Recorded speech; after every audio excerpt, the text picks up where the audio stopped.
One of the things that I have discovered over the years that has really helped me with my flesh palette are transparent earth colors. And not all manufacturers make them, but interestingly, since I've been painting with amgram oils, which are mixed with walnut oil, and I use walnut oil as my medium and my brush cleaner, so it's all very consistent and solvent-free, they started making these transparent colors to my delight. So transparent yellow iron oxide, which is a wonderful color because out of the tube, it comes out dark. When we think of yellow and we need that color of yellow, usually we've got, cadmium yellow light or cadmium medium or something, but a really light value, and we forget that yellow, when taken down the value scale to its darkest values, looks more like this, right? Okay? So sometimes you need the color temperature of yellow, but you need it at a darker value. So transparent yellow iron oxide is wonderful for that. Think about some shadow places in the flesh tones where you want, maybe you have cool light and you want some warm shadows. This would be a wonderful way to create that. Or I find that I use this color a lot when I want a warm white, but I don't want to use cadmium yellow. I don't want it to look like, daisies coming up all over the place. I want it to be a more neutralized yellow. So this is a wonderful color to use for that. They also make transparent orange iron oxide. It comes out of the tube very dark too, right? So sometimes you want a little redder glow, or pushing that yellow a little bit toward orange, and you can use transparent orange oxide. It looks like burnt sienna. It does look like burnt sienna. Thank you for saying that, because burnt sienna is going to be very opaque, right? And it also dries rather matte, which I have a problem with. As soon as my oil colors dry matte, they lose their saturation. But I've had paintings dry overnight, and then I'm going to work on them the next day, and these colors have just died. And you can't see the true color or the true value when that happens. So this might be a lovely alternative to burnt sienna. And of course, transparent yellow iron oxide that we just looked at to raw sienna. Transparent red iron oxide is a darker version of a lot of the iron oxides that you get out of a tube, like Venetian red or Indian red or English red, vermilion, right? That basically versions of iron oxide, but this one comes out of the tube really dark. And it's really great for those deep shadowed places around the face, like the nostrils, the corners of the lips, inside the ear, the corners of the eyes.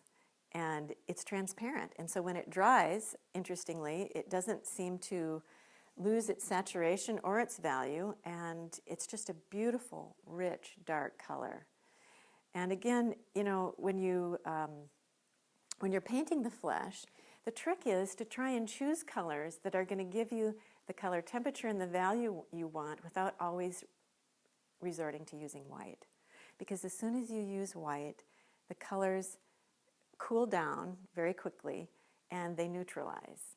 And it is a neutral palette already, but if you have to use white, which we all do, these colors will help maintain some of the intensity that you need, that warm glow, right, that you need in your flesh palette. So the other color that I would add to a traditional flesh palette would be cadmium orange. Cadmium orange comes out of the tube rather light. And we're talking about these little places where you need an intense warm color, right, but you don't want to necessarily get it too dark because it's on the penumbra. That is, it's on the edge between the illuminated surface and the shadowed surface. And you need some heat. Look how light cadmium orange is, and it has a really great tinting strength because it's a cadmium color. So a little bit goes a long way, but that really helps to create that beautiful glow along the penumbra. I'm going to back up here now. So I've given you some colors that you can add to your flesh palette, but traditionally the flesh palette is white, yellow ochre, and some kind of red iron oxide. Okay, those three colors. You could pretty much paint the flesh, at least most Caucasian flesh, with those three colors, right? And then, so you basically have a white, a yellow, a red, and all that's missing is a blue. And I want to talk for a minute about blue. Do I use blue when I'm painting the figure? Hardly ever. Hardly ever. Because what I'm trying to do is that I'm trying to either cool down or warm up the color of the skin. And we said last quarter when we were talking about translucence that the skin is translucent material. You can see through the epidermis. You can see through to the veins and different layers of material that's underneath that epidermis. So I'm looking at my wrist now and I see green, I see blue, I see purple, I see orange. But if you're thinking about light and shadow and using blue for shadows, I would stay away from it. Here's why. Because most of our flesh palette is right in this range, okay? But even if you're painting somebody who has darker skin, it's still yellow. It's just a darker value of yellow, right? So it's more like that transparent yellow oxide. So let's just say that most flesh palette is in this range in the color wheel. And what you're going to be doing then is you're just going to be shifting it in value and in color temperature. So are you going to be shifting it this way toward violets? And then in the other direction, would you be shifting it more toward green? So what green would you use?